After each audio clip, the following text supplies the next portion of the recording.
The ultimate 3-bike garage. It's something that we all talk about at the pub, at the cafe, or around the campfire on a multi-day adventure trip. It's a great topic and one that's really interesting. So I put it out to you and the response I got was massively surprising. So many people wrote in with their ultimate 3-bike garage. So I wanted to make a video about it. And it's also a mission in masochism for me, because what better time to talk about it than when I've got a baby, a mortgage, I'm doing my own renovations on the house, and I'm dirt poor. It seems to be the time where I dream the most about what motorcycles I want in my garage. Hell, I don't even have a bloody garage. What better time to talk about it than now? So let's get into it. I don't think there's any surprise with the number one.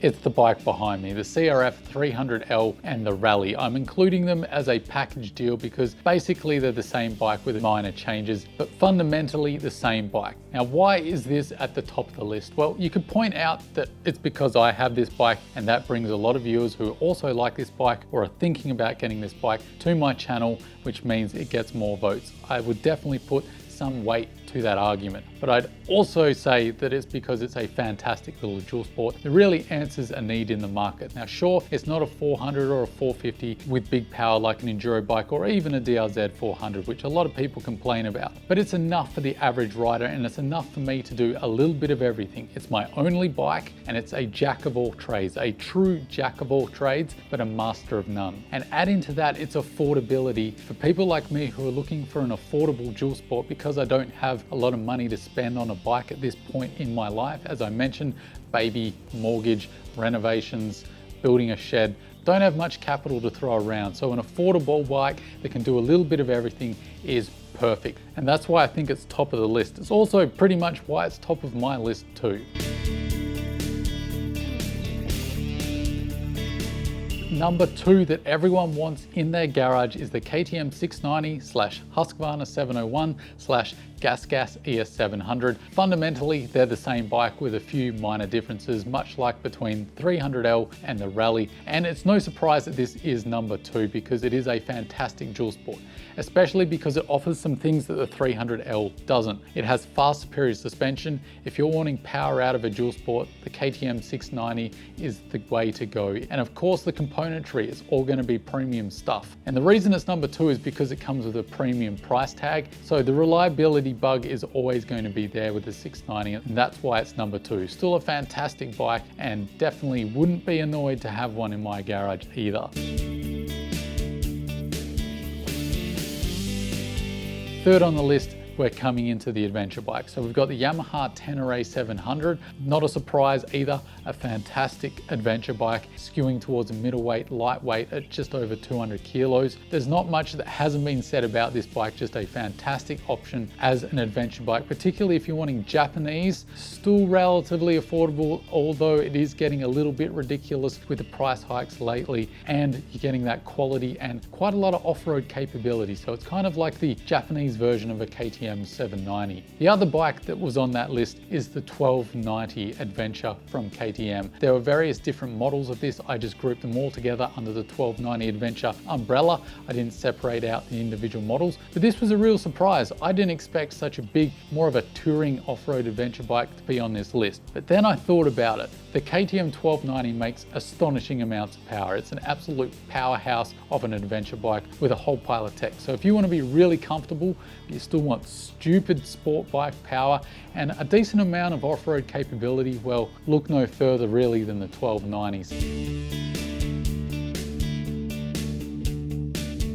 Next up is one that I expected to be a little higher on the list, but it wasn't, and that is the GS. Now, I didn't separate it between the 1200 to 1250, all those different levels. I just put all the GSs into one group as well, and it still only came in at 4th, which is very, very interesting. While still obviously a very popular bike, they are a fantastic motorcycle. If you've ever ridden a GS, it's just a nice place to be in the saddle. Sure, they're not pushing the boundaries on any particular region anymore with the GSs. They're very much just improving improving on iteration and iteration, and that may be why it's fourth on the list instead of higher up. It's getting more and more specific as an adventure bike. As it's got bigger, more tech and heavier, it really has become more and more of an adventure tourer. If you've got the money and you want an adventure tourer that just has everything, you don't want to have to think about it, and it's got a good reputation, the GS is the easy decision. And I still really think that they're selling off the basis of what Charlie and Ewan did for the bike, because that really set that bike apart. And I voted for this because I think it is a fantastic adventure tourer.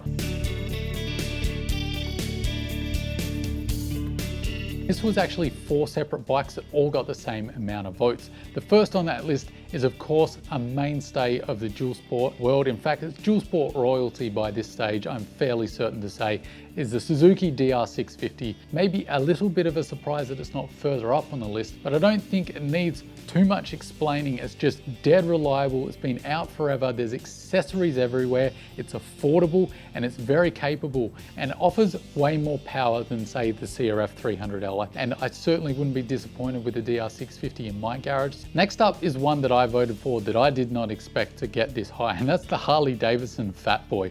What the hell is that doing on an off-road channel? Well, I'm no stranger to cruisers. They're my second favorite type of motorcycle. After a dual sport, I want a cruiser in my garage. And at the moment, it's a Harley Davidson Fat Boy. The reason I want a Fat Boy is because they canceled the Slim. And this is the other soft tail model with the floorboards and more of that beach cruiser style.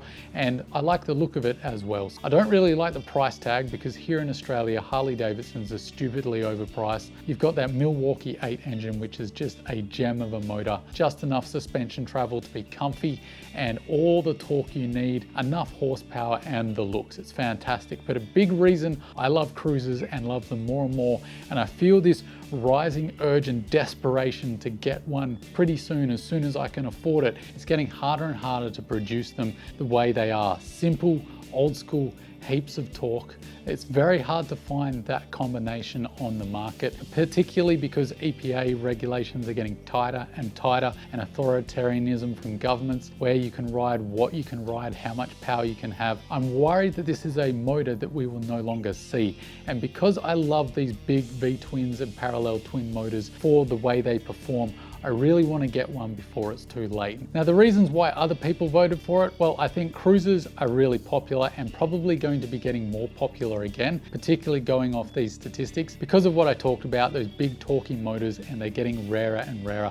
I think people can smell that the EPA regs and all that stuff is getting tighter. Electric bikes are coming and people want their big petrol motors. We can see it coming, it's no surprise. So I think that's a big reason that popularity is swelling again at the moment. I think there's brand participation here, the Harley ecosystem. It's a very easy ecosystem to be in. They're great at putting on rides. They've got their road coverage, all their different memberships. It's a very easy ecosystem to just slide into and become a part of. And it's a brand that people really identify an image with. The fourth specific bike is the Honda Transalp 750. Not really a big surprise to me, a very popular adventure bike that people wanted to know so much about when the news dropped of it. Pretty damn affordable. Apparently here in Australia, the bike is going to be just over $15,000, which is massively surprising. Honda haven't officially announced that, but it was actually put on one of the Honda websites at a dealer. The fact that this undercuts the Tenere by about 4 grand, that's a big, big deal. Yamaha really have some competition. Start it up.